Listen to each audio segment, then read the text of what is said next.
Yeye yuko tu hivi, hata aliomba. Yaani wengine wanaomba akiwa na jirani na mwenzake wanaongea. Sasa wewe utafia kwenye mkinanda wako.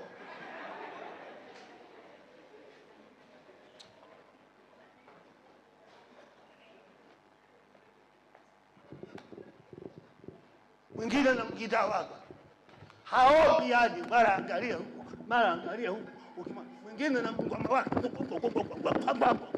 wewe na mudramu wako utageuka dramu mwenyewe. Mwanamuziki standard anajaa roho huko anapiga, maana hahitaji kuangalia mpigaji, hahitaji kuangalia zile keys, yani zipo, yani amejaa nguvu, ananena kwa lugha huko anapiga, kwa sababu tukijaa roho hatupungukiwi akili.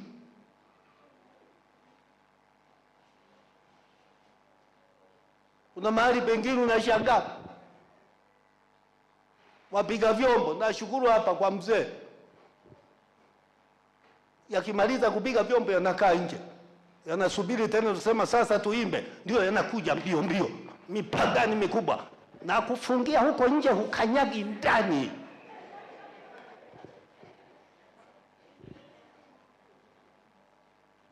Paka na wanakwaya vingine vikimaliza kuimba unavikuta huko nje vimepangana. Sasa ukisema sasa tunaita kwaya, ndio vinakimbia vinakuja. Ufie huko huko, usikanyage ndani. Pagani wakubwa, utaimletaje roho? Huwezi kuimba kwa upako kama upako huna. Hawawezi watu kubarikiwa kama wewe huna nguvu za Mungu.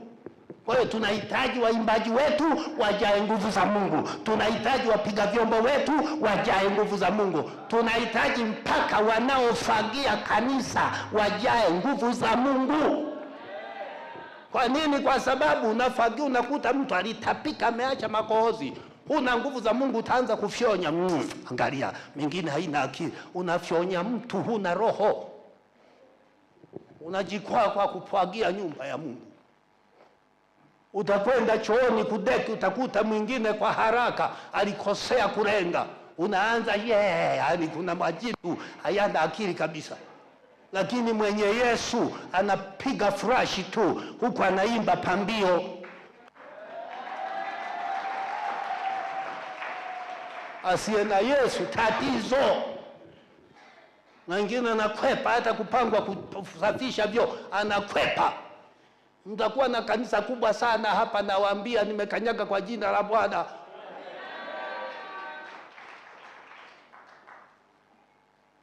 Kila kazi watu wakijaa roho, huduma zingine zinakuja automatiki. Utakuta kila mmoja akiingia kanisani anamuomba Bwana, nipe na mimi cha kufanya. Ataangalia pazia, ataona hili limeshaanza kuwa na manyemu, atakwenda mwenyewe kimya kimya, atalibadilisha. Ataangalia viti vya mchungaji, atabadilisha mwenyewe kimya kimya, wala hatangazi. Hapo sasa watu wana Mungu, na ndivyo tulivyokuwa. Atakwenda kutembelea kwa mchungaji, ataangalia, atasema na mimi niache alama kwa mchungaji, ataweka seti ya vikombe pale. Mishirika ya leo ya ajabu. Niwaulize swali hapa, mbona mnaliogopa? Niwaulize nisiwaulize? Wangapi wanampenda mchungaji wao? Mchungaji wenu wangapi mnampenda? Wenyeji wa hapa baba hawakupendi. Nitakuomba tuhamie majumba 6, wewe ukawe senior pastor, mimi niwe msaidizi. Yeye amenitangulia. Wangapi wanampenda? Haya, nashusha mkono.